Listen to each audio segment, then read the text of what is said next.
রাত নামলেই গ্রামে একটা পথ অন্ধকারে ডুবে যায়। ধানক্ষেত ঘেরা সেই পথটা মানুষ এড়িয়ে চলে, কারণ শোনা যায় ওই ক্ষেতের ভিতরে অচেনা কান্না আর ফিসফিসানি ভেসে আসে। আজ আপনাদের শোনাবো ধানক্ষেতের সেই শিউরে ওঠা গল্প, ধানক্ষেতের ছায়া। গ্রামের নাম ছিল ধনপুর। চারিদিকে সবুজ ধানক্ষেত আর মাঝখানে সরু মাটির রাস্তা। এই রাস্তাটা দিয়ে গেলে মানুষজন দ্রুত হাঁটতো, যেন কিছু থেকে পালাচ্ছে, কারণ লোকের কথা ছিল ধান ক্ষেতের ভিতরে অশরীরা বাস করে। অনেক বছর আগে এখানে এক মেয়ে হারিয়ে গিয়েছিল। তার নাম ছিল মালতী। বিয়ের আগের দিন সে ধান খেতে গিয়েছিল শাপলা তুলতে, তারপর থেকে আর ফেরেনি।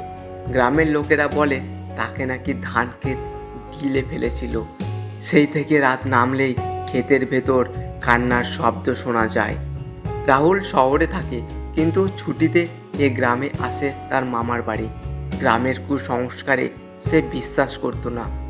এক সন্ধ্যায় বন্ধুর বাড়ি থেকে ফিরতে দেরি হয়ে গেল। মাটির রাস্তা বাদ দিয়ে শর্টকাট ধান ক্ষেতের পথ ধরল। চাঁদের আলোয় ক্ষেতটা অদ্ভুত লাগছিল। হাওয়া বইছিল, ধানের শীষগুলো একসাথে দুলছিল।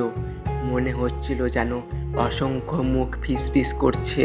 হঠাৎই সে শুনল হু হু, একটা দীর্ঘশ্বাসের মতো শব্দ। তারপর কানে এলো মেয়ের কণ্ঠে কান্না। রাহুল থমকে দাঁড়ালো, ভয় না পেয়ে কৌতূহলে এগোতে লাগলো। ধানের ভেতরে ঢুকতেই সে দেখলো মাঝখানে এক মেয়ে বসে আছে। সাদা শাড়ি, ভিজে চুল তার আশেপাশে ঝুলছে। সে ধীরে ধীরে মুখ তুলল। চোখ দুটো ছিল কালো, ঠোঁট ফেটে ভয়ঙ্কর হাসি।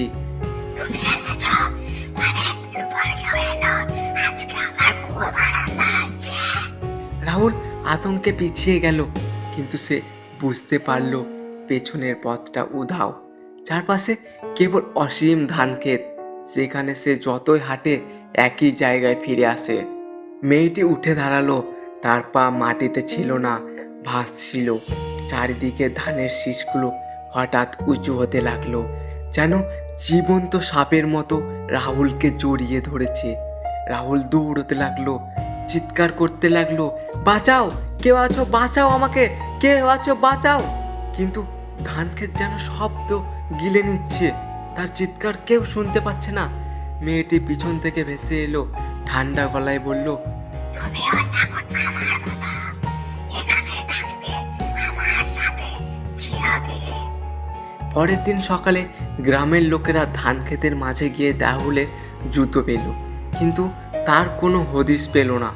সেই দিন থেকে সবাই বলে ধান ক্ষেতের ভেতরে এখন দুটি আওয়াজ শোনা যায়, একটা মেয়ের কান্না আর একটা ছেলের সাহায্যের ডাক। সেদিনের পর রাহুলকে আর কেউ খুঁজে পায়নি।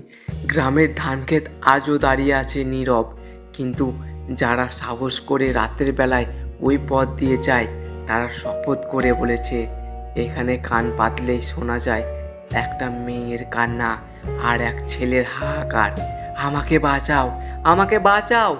তাহলে আজ রাত্রে যদি আপনার বাড়ির পাশে ধান ক্ষেত থাকে, তাহলে জানালা খোলা রাখবেন না।